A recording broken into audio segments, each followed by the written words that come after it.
The blast of the horns, the trill of the flute and the crash of the cymbal. While it might create an exhilarating wall of sound for the audience, it can also mean exposure to deafening noise levels for musicians.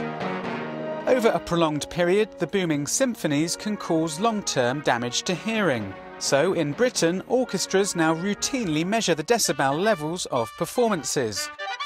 They're also spending tens of thousands of pounds on new technology, including sound monitoring, noise-reducing screens and earplugs. Mark Pemberton is from the Association of British Orchestras. Where we are hoping for technological assistance is actually in the type of material that can be utilised to reduce noise levels, and that is acoustic screens and the use of custom-made earplugs.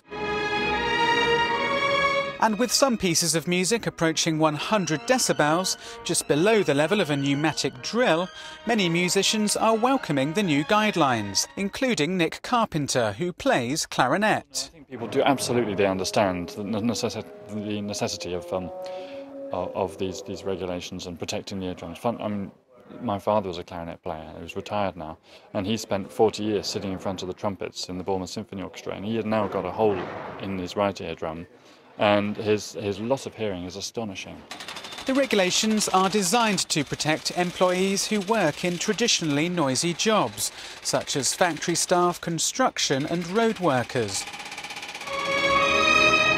But for orchestras, sound is their business. Violinist Nick Honman says it's sometimes hard to play within the new EU directive. For intonation, for the level of playing that we do, you have to have absolute hearing for what you do. I mean, you can't really wear earplugs all the time. Along with the noise monitoring technology, a little common sense also goes a long way.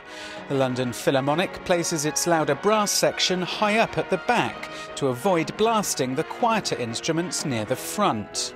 Conductors are also being asked to reconsider their habit of going for a big, loud orchestration.